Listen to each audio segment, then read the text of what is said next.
Que signifie réellement être béni?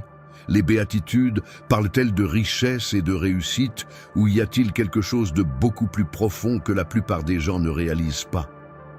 Le sermon sur la montagne est l'un des enseignements les plus puissants et les plus stimulants de Jésus. Mais avez-vous déjà compris le vrai message derrière ces mots? Nous lisons souvent ces passages et pensons que ce ne sont que de belles phrases spirituelles, mais la vérité est qu'ils sont porteurs de leçons transformatrices, capables de changer complètement notre façon de vivre. Jésus n'enseignait pas seulement, il révélait un chemin vers une vie différente, vers une vraie relation avec Dieu et vers une sorte de bonheur que le monde ne peut pas offrir. Mais pourquoi ces mots ont-ils autant d'impact? Quel est le secret de cet enseignement? Aujourd'hui, vous verrez le sermon sur la montagne comme vous ne l'avez jamais vu auparavant. Vous découvrirez des vérités qui peuvent transformer votre foi, votre façon d'agir et même votre façon de voir les défis de la vie. Préparez-vous à comprendre les paroles de Jésus d'une manière nouvelle et profonde. Lorsque nous entendons le mot « bienheureux », quelle est la première chose qui nous vient à l'esprit? Pour beaucoup, être béni signifie avoir de l'argent, la santé, une vie confortable et sans difficulté. Mais est-ce vraiment la vision de Jésus? Dans le Sermon sur la montagne, il présente une idée complètement différente de ce que signifie être vraiment béni. Alors que Jésus commence son sermon, il déclare « Heureux les pauvres en esprit, car le royaume des cieux est à eux. Bienheureux ceux qui pleurent, car ils seront consolés. Bienheureux les doux, car ils hériteront de la terre. » Matthieu 5, 3, 5. Ces mots semblent contredire la logique humaine. Comment quelqu'un qui pleure peut-il être heureux? Comment l'humilité et la douceur peuvent-elles conduire à quelque chose de grand? Cependant, Jésus ne parlait pas de bénédiction temporaire, mais de bonheur qui vient d'un cœur aligné avec Dieu. Dans le monde, le bonheur se mesure par le statut, les possessions et la reconnaissance. L'idée commune est qu'une personne bénie est quelqu'un qui a tout ce qu'elle veut. Cependant, Jésus enseigne que la véritable bénédiction ne réside pas dans les circonstances extérieures, mais dans la condition du cœur. Être pauvre en esprit signifie reconnaître ses propres limites et dépendre entièrement de Dieu. Cette humilité spirituelle est ce qui nous rapproche de lui et nous fait expérimenter le royaume des cieux. De même, ceux qui pleurent ne sont pas bénis parce qu'ils souffrent, mais parce qu'ils trouvent du réconfort en Dieu. Les pleurs mentionnés par Jésus ne font pas seulement référence à la tristesse ordinaire, mais à la repentance, à la recherche sincère de justice et au désir de vivre selon la volonté du Père. Celui qui se tourne vers Dieu au milieu de la douleur trouve un réconfort que le monde ne peut offrir. La logique de Dieu est différente de la logique humaine. Pour lui, les doux, ceux qui ont confiance en Dieu et ne se laissent pas emporter par l'arrogance, sont les véritables héritiers de la terre. Le monde valorise la force, la puissance et l'imposition, mais Jésus enseigne que la vraie grandeur réside dans l'humilité. La véritable bénédiction ne se mesure pas par les réalisations matérielles, mais par la proximité avec Dieu et la transformation intérieure. Cela nous amène à une réflexion profonde. Cherchons-nous à être bénis selon la vision du monde ou selon la vision de Dieu? Trop souvent, nous passons notre vie à courir après des choses passagères, alors que la vraie joie réside dans le fait de vivre selon les principes du royaume. La bénédiction de Dieu n'est pas l'absence de difficultés, mais la certitude qu'il nous accompagne dans toutes les situations. Jésus nous invite à un nouveau regard sur la vie. Il nous enseigne qu'être béni, ce n'est pas avoir une vie parfaite, mais expérimenter la présence de Dieu à chaque instant. Lorsque nous comprenons cela, nous commençons à voir le bonheur d'une manière complètement nouvelle. Après tout, être béni ne signifie pas avoir tout ce que nous voulons, mais être tout ce que Dieu veut que nous soyons. Aimer ceux qui nous font du bien est facile. Être gentil avec ceux qui nous traitent avec respect est naturel. Mais qu'en est-il lorsqu'il s'agit d'aimer ceux qui nous ont blessés? Comment est-il possible d'offrir pardon et compassion à ceux qui nous ont blessés? Dans le Sermon sur la montagne, Jésus nous présente un enseignement révolutionnaire, aimer même ses ennemis. Cette leçon remet en question notre nature humaine et nous amène à un niveau de spiritualité que peu de gens sont prêts à atteindre. Jésus a déclaré « Vous avez entendu qu'il a été dit, aimez votre prochain et haïssez votre ennemi. Mais moi, je vous le dis, aimez vos ennemis et priez pour ceux qui vous persécutent, afin que vous soyez enfants de votre Père qui est aux cieux. » Matthieu 5, 43-45. Cet enseignement va à l'encontre de tout ce que le monde nous enseigne sur la justice et le châtiment. La logique humaine nous pousse à rendre le mal pour le mal, à nous éloigner de ceux qui nous ont blessés ou encore à désirer nous venger. Mais Jésus nous appelle à quelque chose de bien plus grand. Il nous enseigne que le véritable amour ne peut pas être sélectif. Aimer ses ennemis ne signifie pas être d'accord avec leurs attitudes ou se permettre d'être blessé à plusieurs reprises. Jésus ne nous encourage pas à être passifs face à l'injustice, mais plutôt à apprendre à regarder les autres avec miséricorde. L'amour qu'il nous enseigne à pratiquer n'est pas basé sur le mérite, mais sur la grâce. Tout au long de l'histoire, nous voyons des exemples de personnes qui ont compris ce principe. De nombreux martyrs chrétiens ont prié pour leurs persécuteurs alors qu'ils étaient condamnés à mort. D'autres ont choisi de pardonner à ceux qui ont détruit leur vie, simplement parce qu'ils ont compris que l'amour de Dieu n'a pas de limite. Et c'est l'essence de ce que Jésus veut nous enseigner. Lorsque nous aimons au-delà de ce que l'on attend, nous devenons véritablement enfants de Dieu. Mais comment pouvons-nous mettre cela en pratique? Comment pouvons-nous aimer quelqu'un qui nous a trahis, trompés ou fait souffrir? La première étape consiste à comprendre que le pardon et l'amour ne sont pas des sentiments, mais des décisions. Si nous attendons d'avoir envie de pardonner, ce jour n'arrivera peut-être jamais.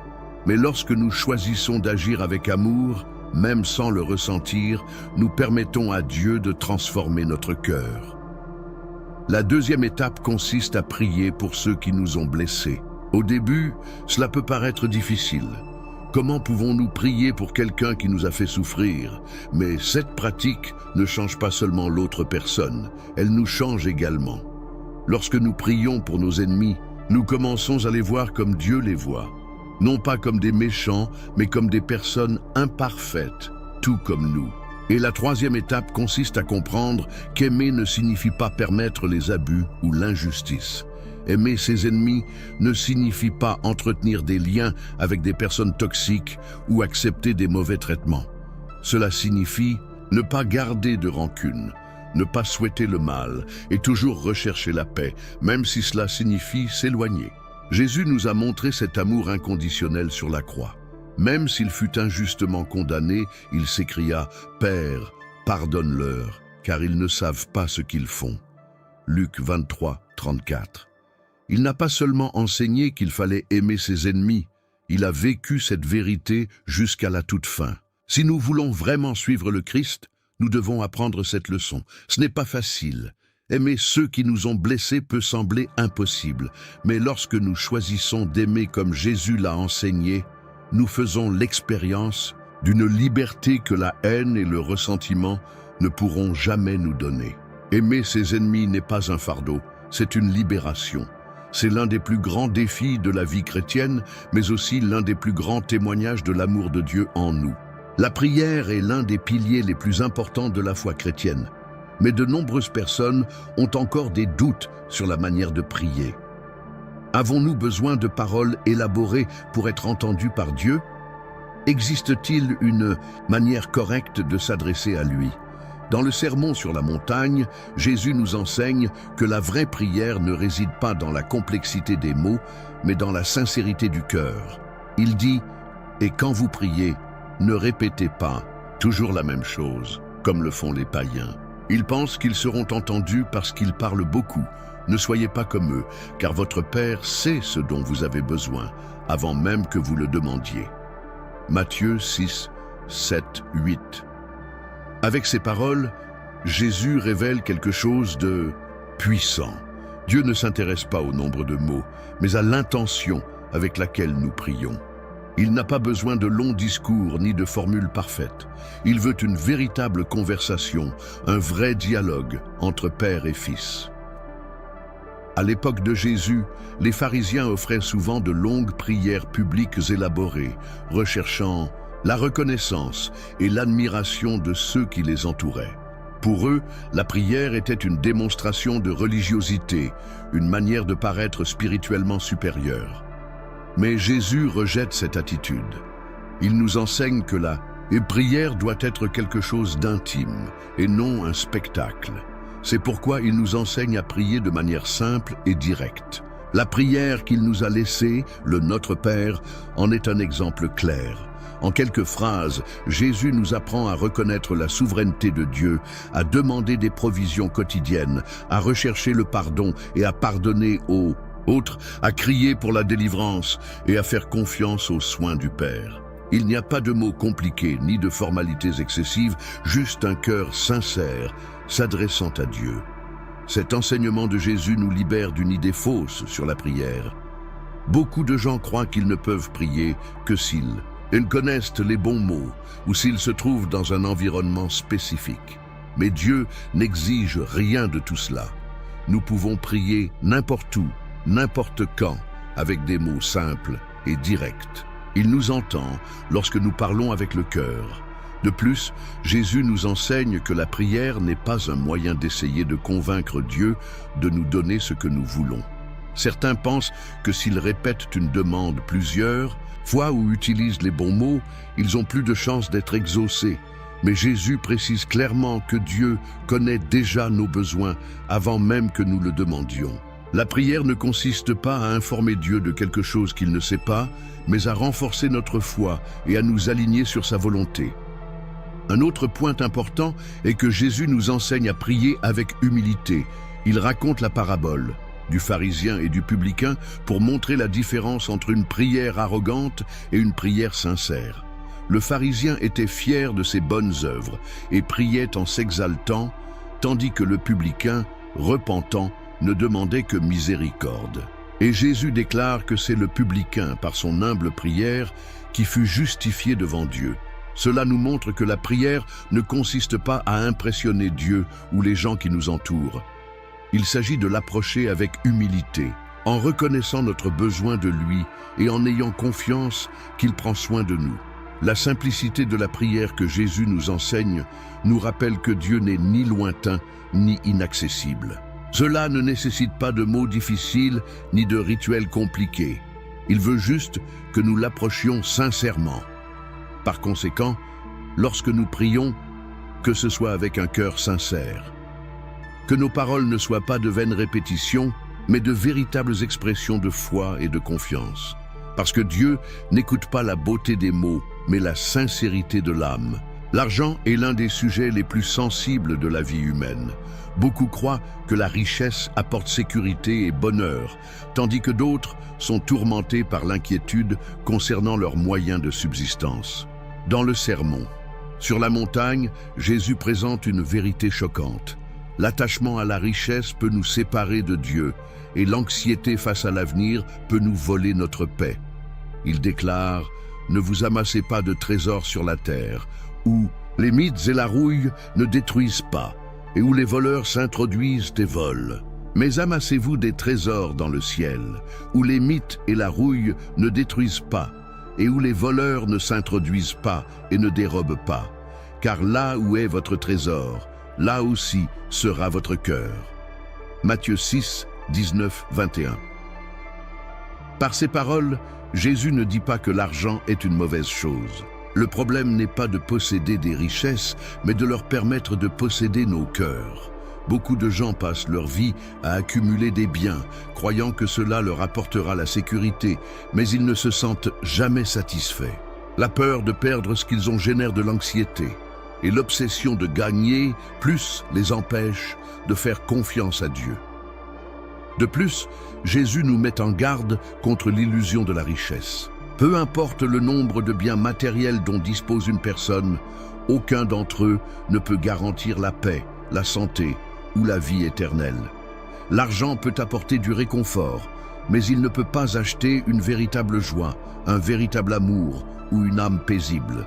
C'est pourquoi il nous appelle à accumuler des trésors au ciel, c'est-à-dire à investir dans une vie qui a une valeur éternelle. Après avoir parlé du danger de la richesse, Jésus nous enseigne l'anxiété.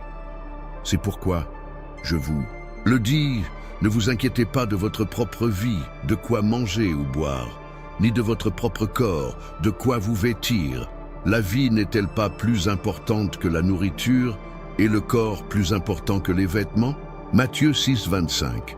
Cette déclaration de Jésus semble difficile à accepter. Comment ne pas se soucier des bases de la vie? Comment pouvons-nous simplement croire que Dieu pourvoira à tout ce dont nous avons besoin? Mais il continue. Regardez, les oiseaux du ciel. Ils ne sèment pas, ne moissonnent pas et n'emmagasinent pas dans des greniers, et pourtant votre Père céleste les nourrit. N'avez-vous pas beaucoup plus de valeur qu'eux? Matthieu 6, 26.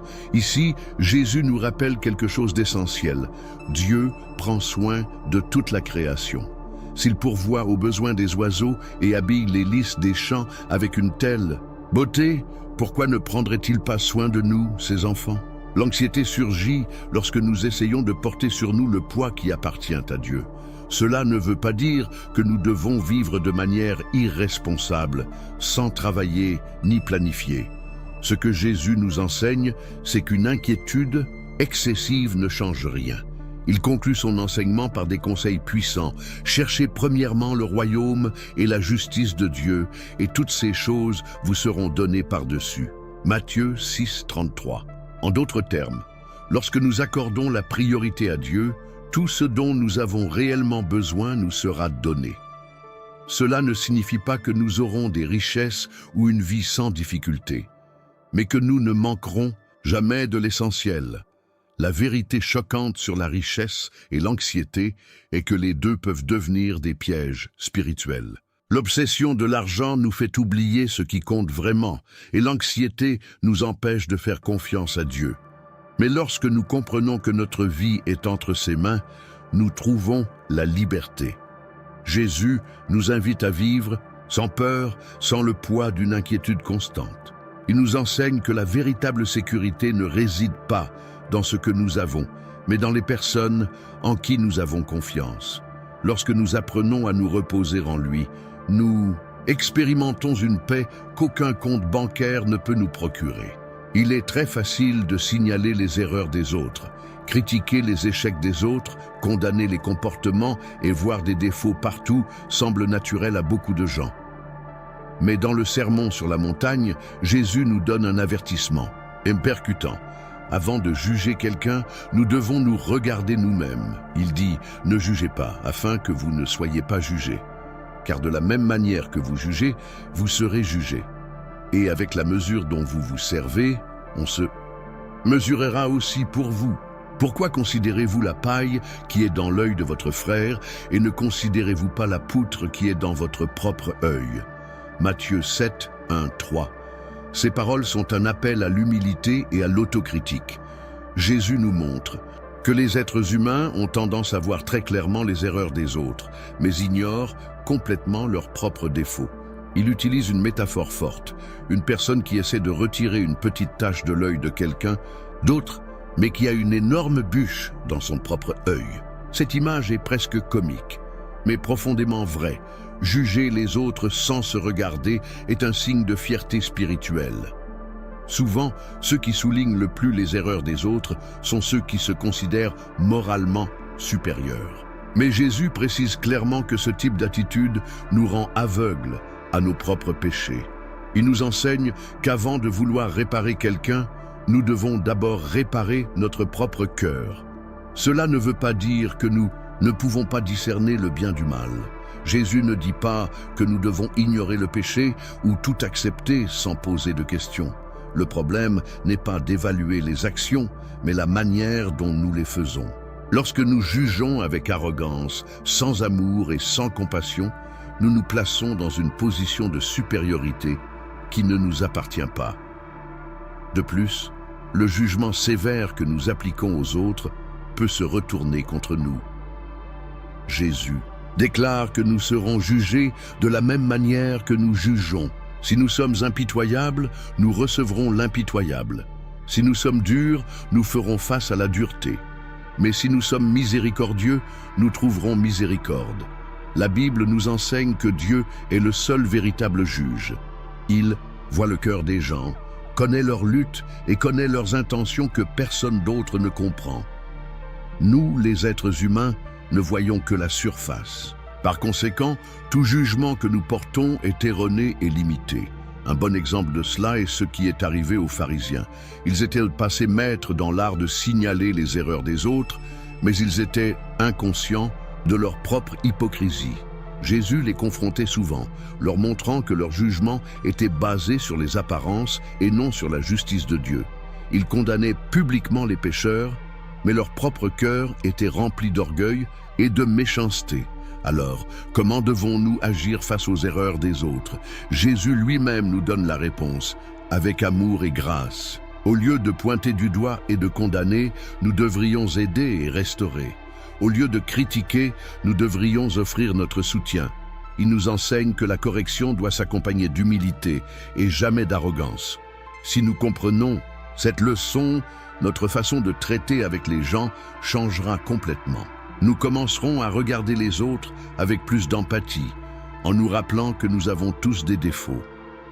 Au lieu de juger et de repousser, nous apprendrons à aimer et à accueillir. Le véritable christianisme ne repose pas sur la critique des autres, mais sur le reflet du caractère du Christ. Et Jésus n'a jamais été touché par un jugement impitoyable, mais par la compassion. Lorsque nous abandonnons le besoin de juger et commençons à nous regarder nous-mêmes, nous devenons davantage semblables à lui. La foi est l'un des plus grands défis de la vie chrétienne. Beaucoup veulent faire pleinement confiance à Dieu, mais face aux difficultés, ils sentent que leur croyance vacille. La peur, l'incertitude et les épreuves amènent beaucoup de gens à se demander s'ils ont réellement une foi solide.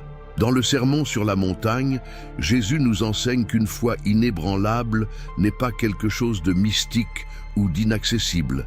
Elle a une base solide et est accessible à tous.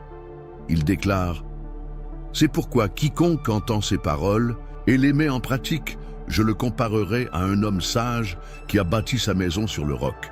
Et la pluie est tombée, et les rivières sont venues, et les vents ont soufflé et ont frappé contre cette maison, et elle n'est pas tombée, parce qu'elle était bâtie sur le roc. » Matthieu 7, 24, 25.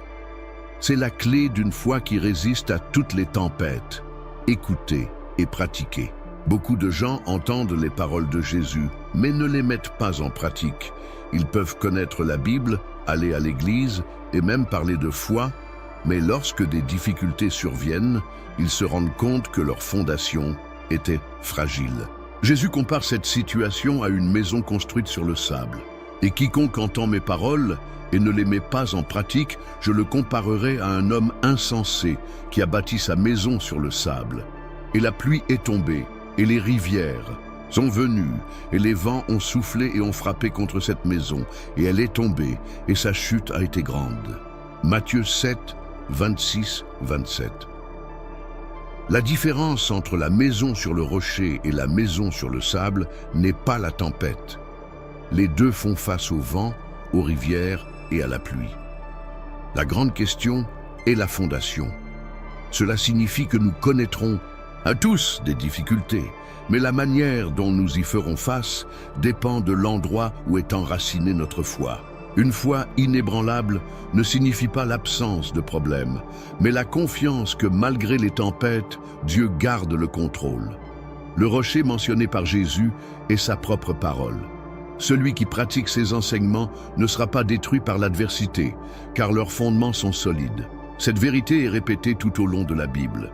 Dans le psaume 125, 1, nous lisons « Ceux qui font confiance au Seigneur seront comme le mont Sion, qui ne peut être ébranlé, mais qui demeure éternellement. » Dieu ne promet pas une vie sans difficulté, mais il promet de soutenir ceux qui lui font confiance. Alors, comment construire une foi inébranlable?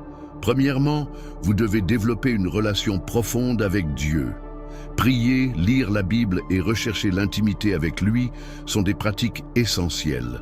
La foi, ce n'est pas seulement croire, c'est vivre en communion avec le Créateur et faire confiance à sa volonté.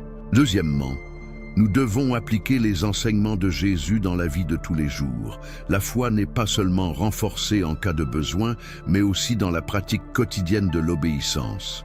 Aimer les autres, pardonner, faire confiance, rechercher la justice, tout cela fait partie d'une base solide. Enfin, nous devons nous rappeler qu'une foi inébranlable ne signifie pas l'absence de doute ou de peur. Même les grands hommes et femmes de la Bible ont été confrontés à des moments d'incertitude. Pierre lui-même, qui marchait sur l'eau avec Jésus, a sombré lorsqu'il a commencé à douter. Mais ce qui compte n'est pas de ne jamais échouer, mais de toujours revenir à Dieu quand nous nous sentons faibles. Le secret d'une foi inébranlable ne réside pas dans le fait de ne jamais affronter les tempêtes, mais dans le fait de savoir que, quoi qu'il arrive, nos vies sont enracinées dans le roc qu'est le Christ. Celui qui a confiance en lui peut ressentir le vent fort, mais il ne sera jamais détruit. La vie est faite de choix, et dans le Sermon sur la montagne, Jésus nous présente une décision qui définit notre destin, suivre le chemin large ou le chemin étroit. C'est l'un des messages les plus stimulants de son enseignement, car il nous montre que tous les chemins ne mènent pas à Dieu. Un seul, il déclare, entrez par la porte étroite, car large est la porte, et large est le chemin qui mène à la perdition, et nombreux sont ceux qui entrent par là. Combien étroite est la porte, et étroit est le chemin qui mène à la vie. Rares sont ceux qui la trouvent. Matthieu 7, 13-14. Ce passage nous présente un contraste évident. Un chemin large et facile, suivi par la majorité, et un chemin étroit et difficile, choisi par quelques-uns. Jésus nous enseigne que la vraie vie avec Dieu requiert le renoncement, l'engagement et un choix intentionnel. Le chemin large représente une vie sans engagement envers Dieu, où chacun fait ce qu'il veut, sans se soucier des principes divins. C'est un chemin confortable, sans restriction, mais qui, selon Jésus, mène à la destruction. Beaucoup de gens choisissent cette voie parce qu'elle semble plus simple, mais ils ne se rendent pas compte qu'en fin de compte, elle n'apporte pas la vraie vie. Le chemin étroit est celui qui mène à la vie, mais il demande des efforts. Cela ne signifie pas que le salut s'obtient grâce à ses propres mérites, mais plutôt que suivre le Christ nécessite un changement de cœur et une volonté de vivre selon les valeurs du royaume. Beaucoup évitent cette voie car elle comporte des défis. Cela nécessite de pardonner lorsque nous voulons riposter, d'aimer lorsque nous sommes blessés, de faire confiance lorsque tout semble incertain. C'est un chemin de foi où nous devons abandonner notre volonté pour suivre la volonté de Dieu. Ce qui rend ce choix encore plus sérieux est le fait que la plupart des gens choisissent la voie large. Cela signifie que suivre Jésus nous différenciera souvent de la plupart. Ce n'est pas une voie populaire, elle n'est pas toujours acceptée par le monde, mais c'est la seule qui mène à la vraie vie. Jésus ne nous appelle pas à un chemin facile, mais à un chemin qui en vaut la peine.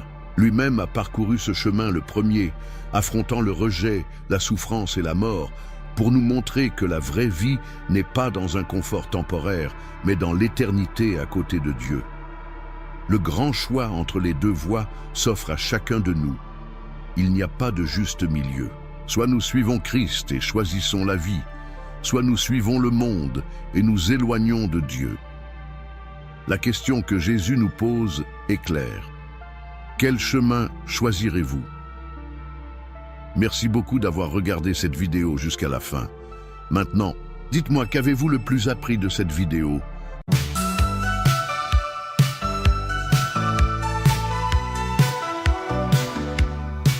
Les juste en attente, à cela qui attend la vie.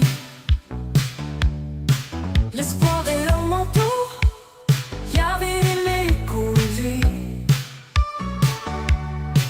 Dans le désert aride, les cœurs braves et purs.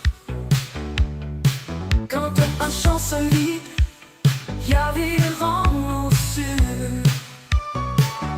Oh Yahvé éternel, et voici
lumière rend nos jours plus clairs, reste notre repère.